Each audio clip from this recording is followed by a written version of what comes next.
Bueno, vamos entonces ahora a continuar en el capítulo 8, ¿verdad?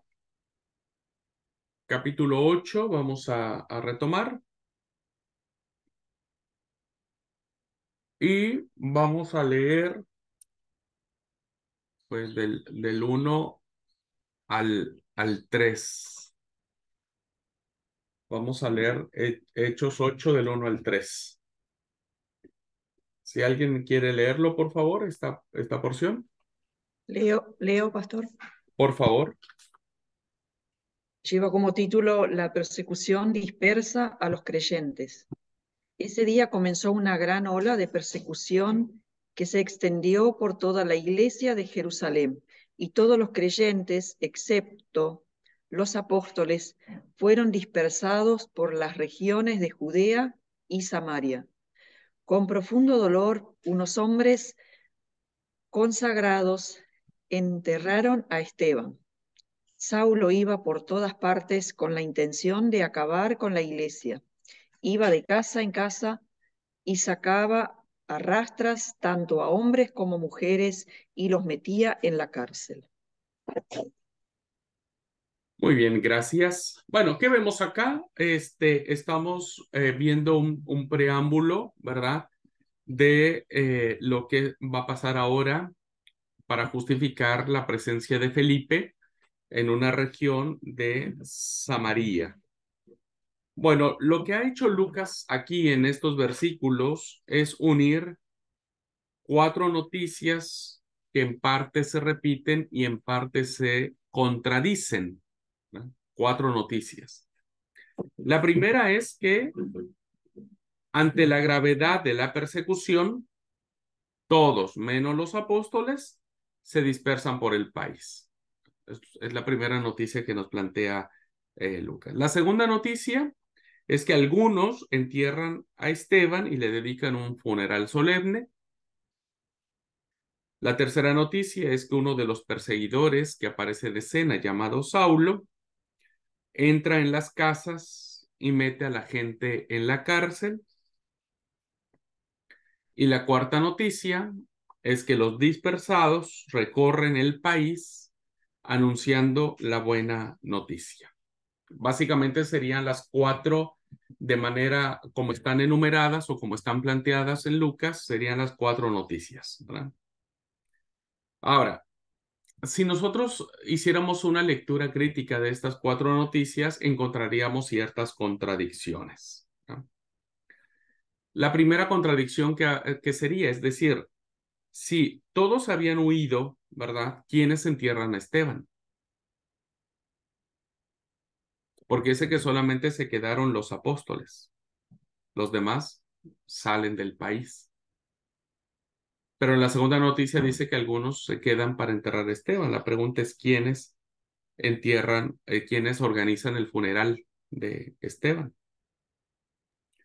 Y si todos se fueron y salieron dispersos según la primera noticia, ¿verdad? ¿Cómo es que Saulo los puede encontrar en sus casas y los puede sacar a rastras, ¿no? Y evidentemente, pues parece ser que no tiene un cierto sentido. Yo pensaría que ayudándole a Lucas un poquitito a escribir correctamente, diría que lo primero sería el funeral de Esteban, ¿verdad? Porque ahí hay gente para hacer el funeral. Después vendría la persecución, en la cual Pablo entra a las casas, o sea, hay gente para poder perseguir. Entonces la gente muerta de miedo va a huir a otras regiones, ¿no? Y los únicos que se quedan en Jerusalén son los apóstoles. Creo que ese sería el sentido más lógico de poder desarrollar el texto. Ahora, Lucas lo plantea por algo, ¿no es cierto? Lucas plantea por algo este círculo de noticias.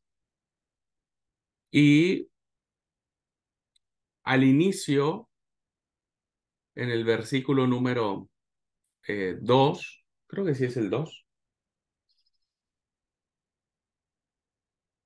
No, es el uno.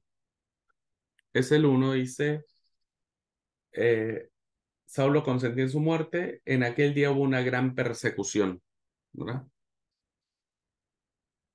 Esa es con la frase con la que inicia este relato. Pero vean cómo cierra este círculo de noticias, Lucas, en el versículo 4, donde dice, así que los creyentes que se esparcieron por esa gran persecución, predicaban la buena noticia acerca de Jesús.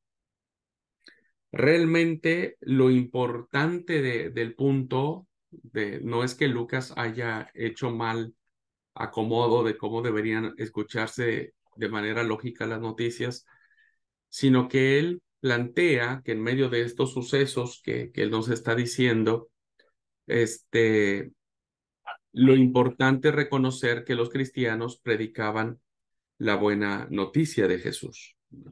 O sea que las persecuciones sirven para que la palabra de Dios se difunda.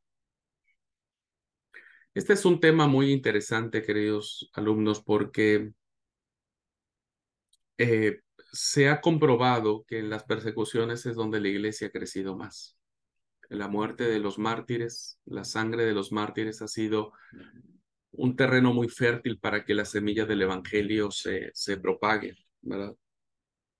Y nosotros a veces vemos las persecuciones en sentido negativo y decimos, no, pues nadie quiere sufrir alguna persecución, ¿verdad?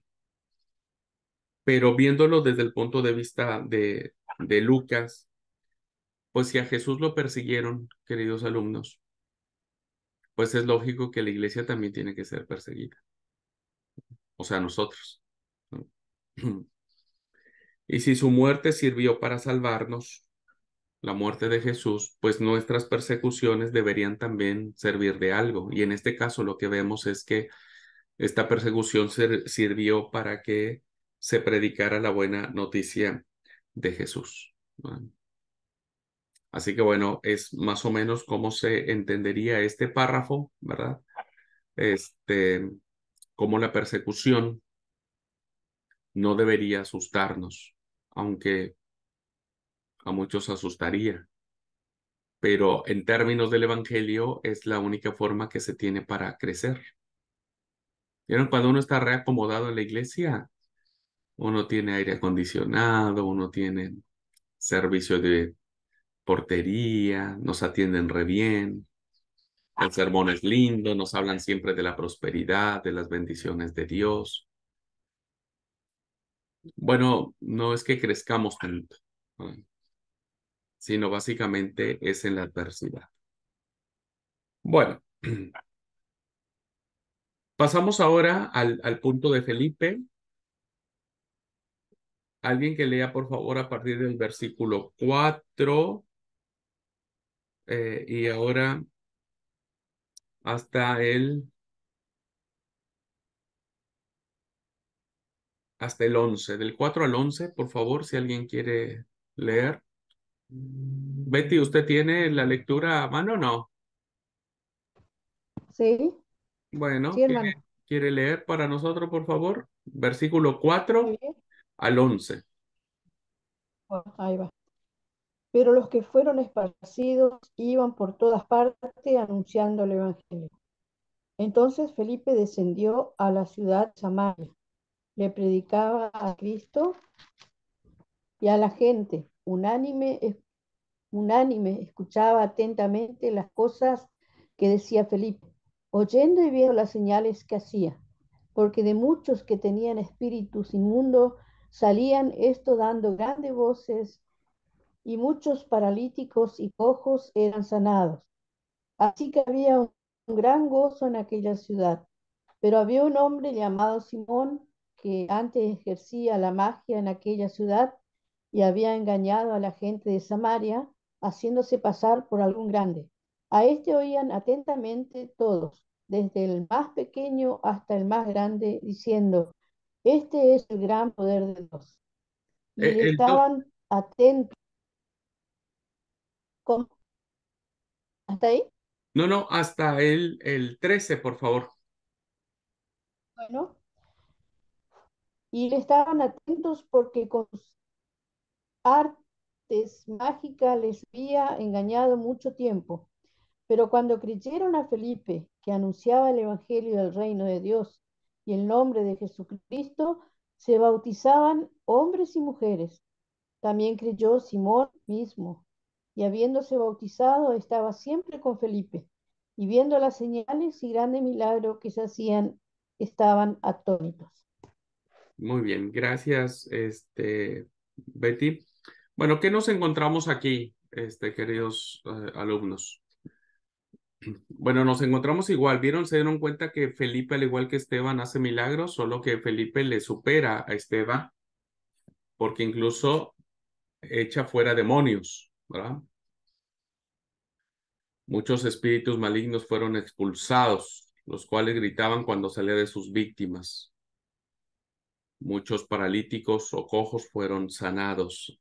O sea, vemos entonces que un personaje, diríamos un diácono, ¿no? Ejerce este ministerio. Bueno, ya expliqué por qué Lucas nos plantea a Felipe de esa manera. Bueno, y nos encontramos con un personaje. ¿Cuál es el personaje? Ah, Simón, llamado Simón. Muy bien. Ahora la pregunta es, ¿qué hace Simón o quién es Simón?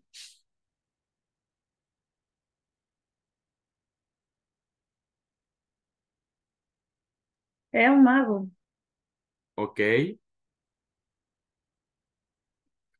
Hoy en día, sí, Dina. Sí, y había engañado a mucha gente. ¿Ah? Y como vio que había un poder diferente que él no podía ejercer, se mostró muy interesado por el poder. Aunque dice que creyó, pero a él le interesaba el poder. Muy bien. Esto es como consecuencia de lo que Felipe predicaba, ¿no es cierto? Pero ahora, hoy no nos hace mucho ruido el tema de mago, ¿no es cierto? Yo recuerdo, yo era re fanático de una serie que los secretos del mago finalmente revelados. Ah, yo era fanático de cómo hacían esos actos de magia, ¿viste? Y explicaban cómo hacían esos actos de magia. Dije, ay, cómo nos reengañan. Yo reprendido con eso, ¿viste? A veces me acuerdo que en las fiestas infantiles se contrataban magos que sacaban conejos de los sombreros, que te adivinaban dónde estaba la moneda. En fin, hoy el término mago viene más en un sentido de entretenimiento y no nos da miedo, ¿verdad? No nos da miedo el tema de mago. Este, el que hace magia. Ah, pero no sucedía lo mismo en el primer siglo, ¿verdad? Eh, Se decía que los magos, ¿no es cierto? Este, usaban muchas cosas como lo vimos en la clase de profetas. Estas personas que se dedicaban a la magia eh, usaban instrumentos como huesos de ave para el mal agüero, trozos de cadáveres, uñas de los dedos, sangre, calaveras de animales salvajes, entrañas. ah, y tenían aspectos demoníacos, ¿verdad? Eh, Incluso se decía que una hechicera, era muy común en aquellos tiempos, decir que una hechicera se untó el cuerpo con un ungüento mágico y se convirtió en un ave, ¿no? Los griegos pensaban que Pitágoras, uno de los grandes filósofos matemáticos, tenía poderes mágicos y con sus conjuros obligaba a las águilas a acercarse, dominaba a los osos, alejaba a las serpientes venenosas. Incluso su poder hizo que un toro terminara comiendo habas. Es decir, que estamos ante la presencia de alguien que practicaba las artes ocultas, que no era el típico mago que sacaba un conejo del sombrero y que todos le aplaudían. Era básicamente un hombre que echaba mano de todos los artificios de adivinación, ¿verdad? Muy propios de los pueblos paganos. Ahora, la gente de Samaria estaba convencida de que Simón hacía muy bien su trabajo y por eso la gente iba y lo buscaba. Iba y lo buscaba y lo reconocía, porque el texto dice que desde el más pequeño hasta el más grande se referían a él como la fuerza de Dios, ¿no? El grande, el poder de Dios, se decía él. Bueno, este relato entonces nos va a permitir, en primer lugar, contrastar estas dos figuras. Por un lado está Felipe y por el lado está Simón. Sin embargo, estas dos figuras tienen grandes diferencias y encontramos tres de ellas. La primera diferencia es que Felipe usa este poder que ahora él tiene. Vean el contraste, o sea, Felipe cura cojos, paralíticos, expulsa demonios, hace muchos milagros y maravillas. El mago también, Simón el mago, ¿no? Hace lo mismo. Pero la primera diferencia es que Felipe usa ese poder para bendecir a las personas. Segunda característica, Felipe no cobra por ese servicio, el mago sí.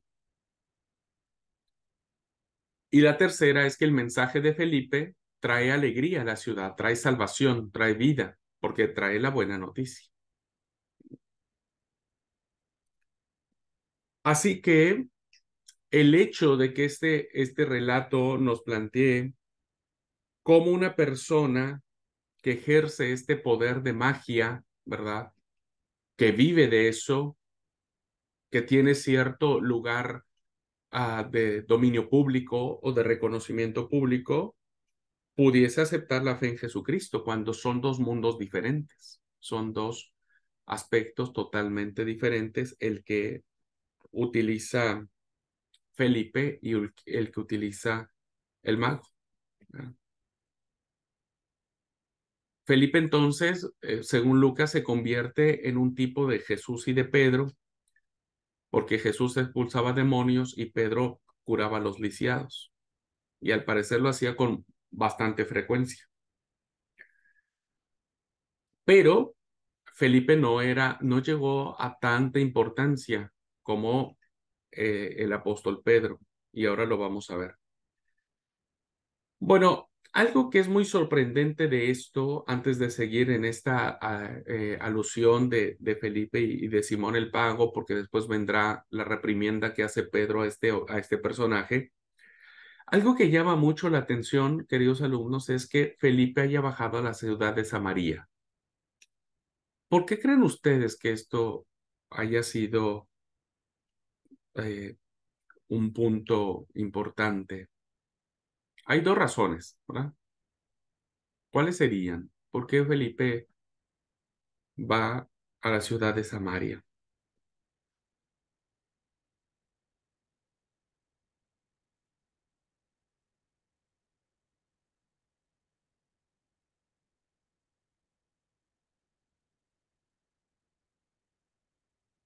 Bueno, pensaría, ¿no es cierto? En primer lugar, porque recuerde lo que dijo Jesús en Hechos 1:8. Y recibiréis poder de lo alto y me seréis testigos en Jerusalén, en Judea y en Samaria, ¿no? Esa sería una razón. Y segunda, que el evangelio es un evangelio universal. Felipe va a enfrentarse a este pueblo que desprecia el judaísmo y que el judaísmo desprecia a los samaritanos. Por eso recuerden ustedes que cuando un judío un judío de Galilea tenía que bajar a Jerusalén para las fiestas, rodeaba el territorio de Samaria para no pasar por territorio pagano. Ya todos sabemos cuál es el conflicto que tenían o por qué vino el odio entre los judíos y los samaritanos. Bueno, ahora vemos entonces que lo que hace Felipe es una novedad muy grande y de mucho valor, como lo tiene Esteban. O sea, es irse a meter a la cueva del lobo, diríamos, ¿no? Y entonces Felipe ejerce esta acción con mucho valor, ¿no? Bueno, este es un detalle a tener en cuenta porque esto se va a aparecer mucho cuando Pedro entra a la casa de Cornelio, ¿no? Es decir, el evangelio de la buena noticia de Jesús es un evangelio universal que alcanza al que es despreciable y al que es diferente a nosotros. Eso lo vemos claramente en esta alusión.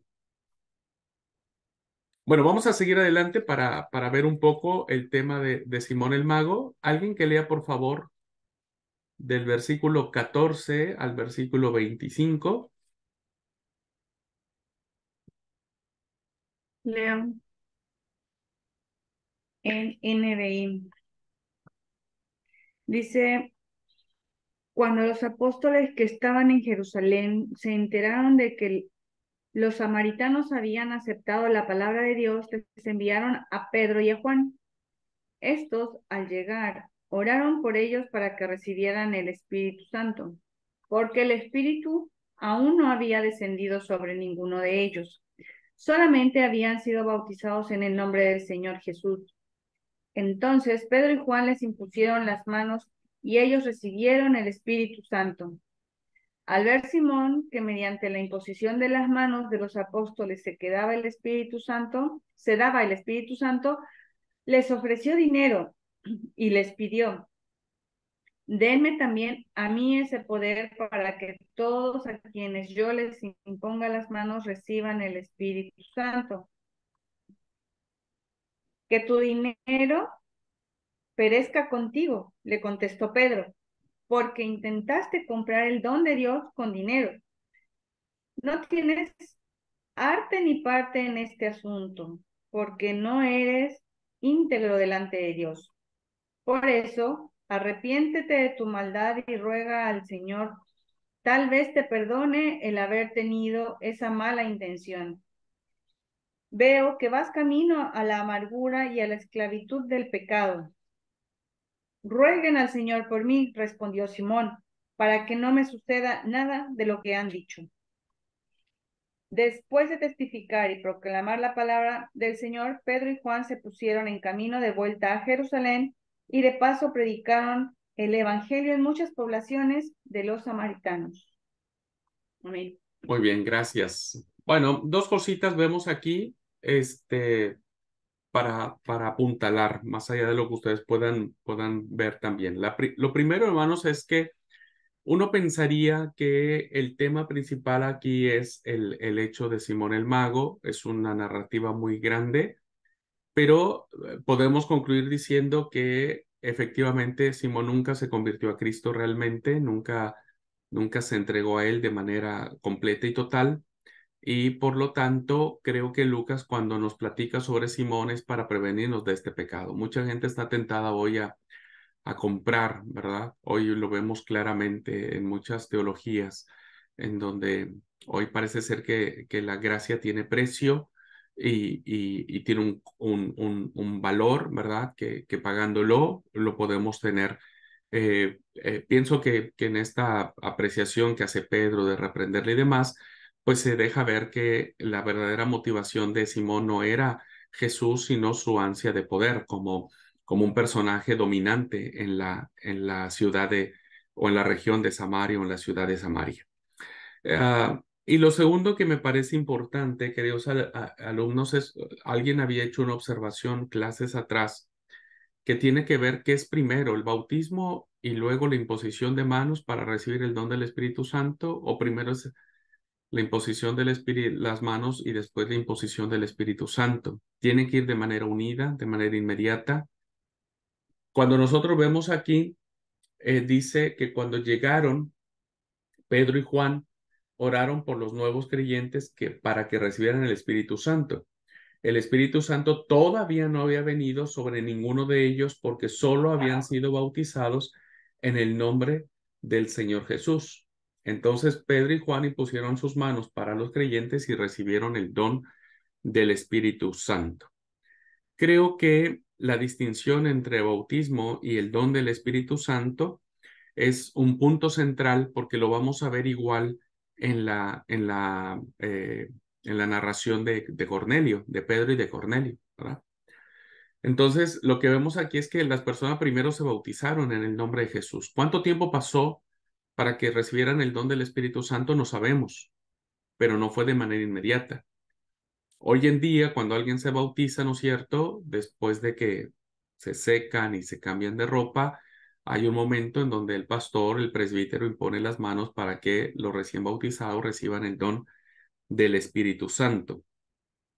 Lo que yo puedo entender acá, ¿no es cierto?, es que el Espíritu obra de todas las formas posibles, pero sí es importante que las personas reciban a través de la imposición de manos el don del Espíritu Santo, ¿verdad?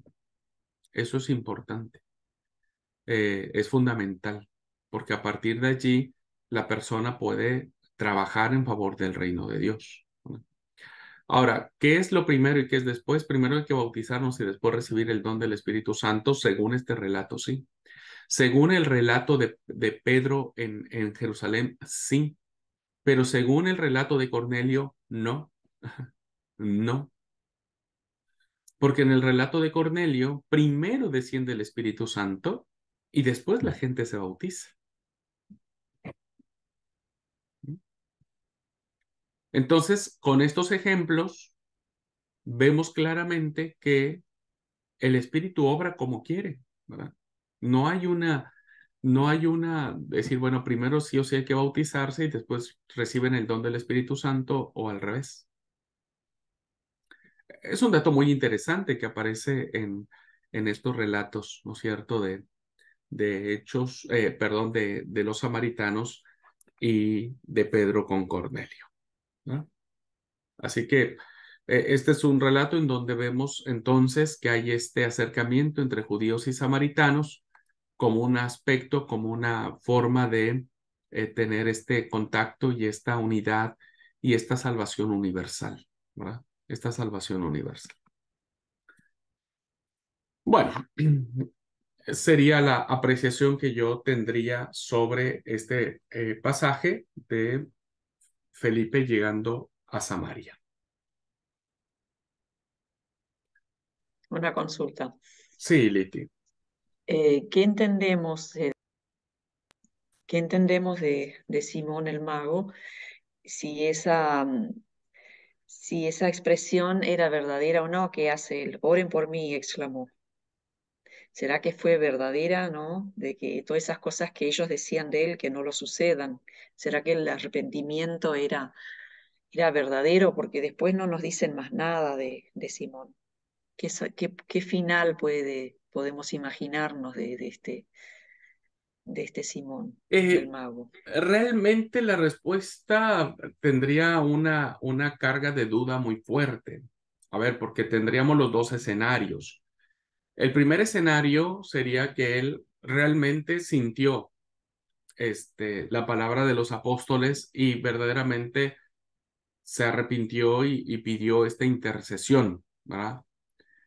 Eh, la segunda opción es que si ya había mentido una vez, puede mentir otra vez, ¿verdad? O sea, si ya había él mentido diciendo, yo quiero recibir a Jesús y bautícenme y demás, pues ahora también para salvar el pellejo, porque pues tampoco era tan pavo, Simón, porque era un personaje muy ducho para mentir, pudo haber sido que haya sido de dientes para afuera, como para o quedar bien o demás.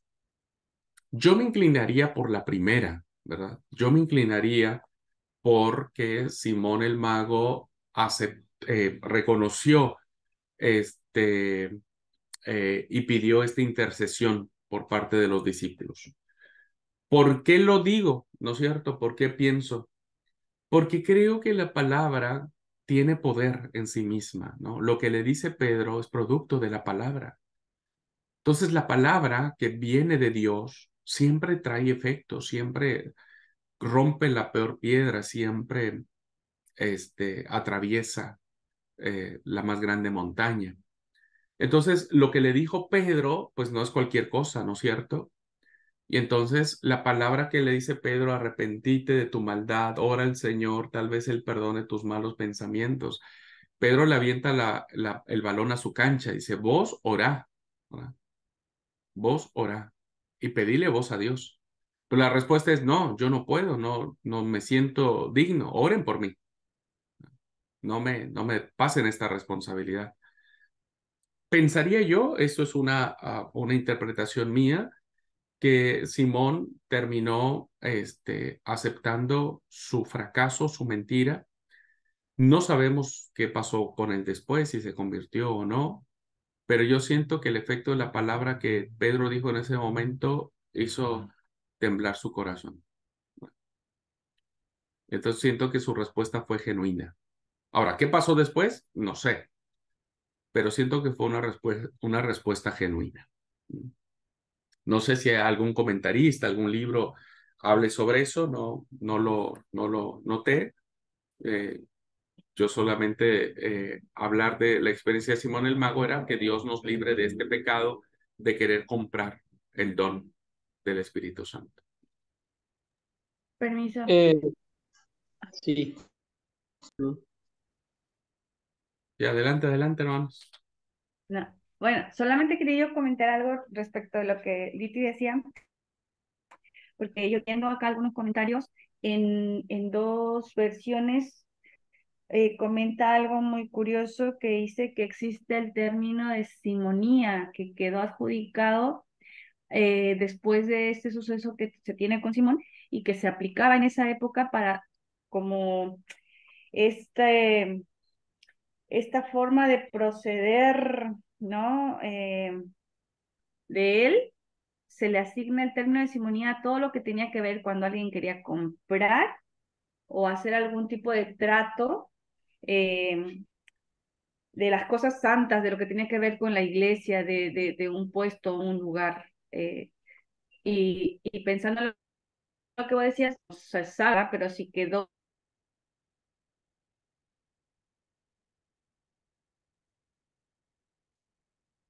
Ahí como que quedó trabada mi mujer o yo quedé trabado. No creo que yo quedé trabado. Ah. Hola, hola. O sea, ese mismo punto, como que el término de simonía que se le adjudicó a cuando alguien quería comprar, tenía ganas de hacer algún trato no legal, sucio, con las cuestiones o con las cosas que se consideraban santas. Ok. Eh, Creo que Gaby, ¿querías decir algo? Ah, ya se fue. Quería decir que ya se iba. Ah, no, ahí volvió. Gaby, volviste, amigo. Sí, ¿vos querías decir algo?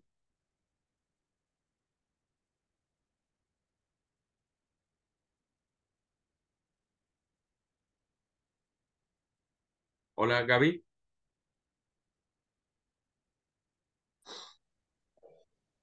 Hola, había cortado. No, yo quería decir que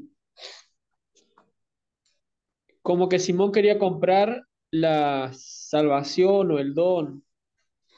En nuestros días muchas veces queremos también de alguna manera comprarlo por las obras.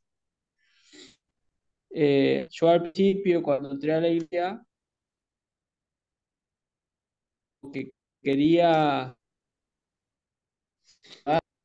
cumplir ciertos, por ejemplo, comencé, si bien el Señor creo que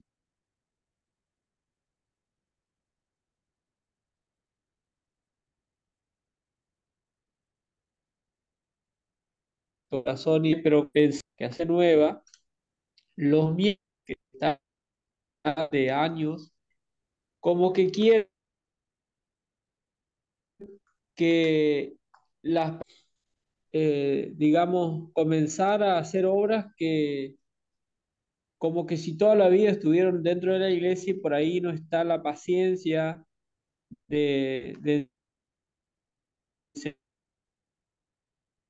guiadas por el Espíritu, ¿no? ¿No?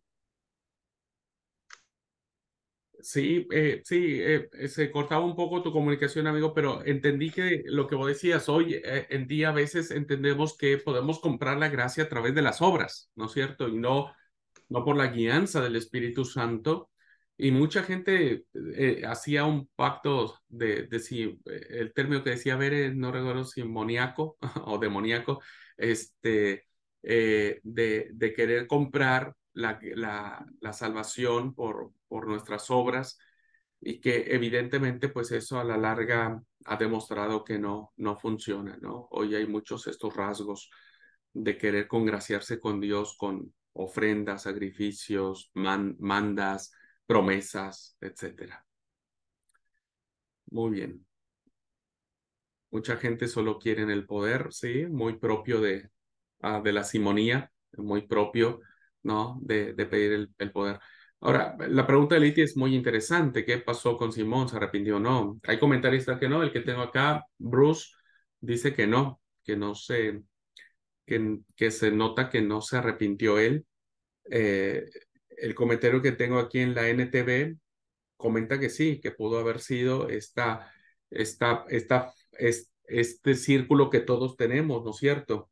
De que cuando nosotros cometemos algo malo, debemos admitir nuestra falta, arrepentirnos enseguida y pedir oración para el perdón de nuestros pecados, que parece ser que es lo que se cumple con Simón. Pero, eh, a ver, no sabemos mucho. Lo que yo digo es que el Evangelio tiene poder y pienso que pudo haber funcionado con Simón. No lo sé. No lo sé. Bueno, pues la clase de mañana, hermanos, vemos Felipe el Etíope, la conversión de Saulo y espero que nos dé tiempo comentar la visita de Pedro a Cornelio y ahí cerraríamos nuestra cursada. ¿Ok? Entonces, por favor, estudien esos temas que tenemos pendientes. ¿Ok? Bueno, hermanos, pues muchas gracias por su atención. Dios los bendiga. Nos vemos mañana. Abrazos y bendiciones.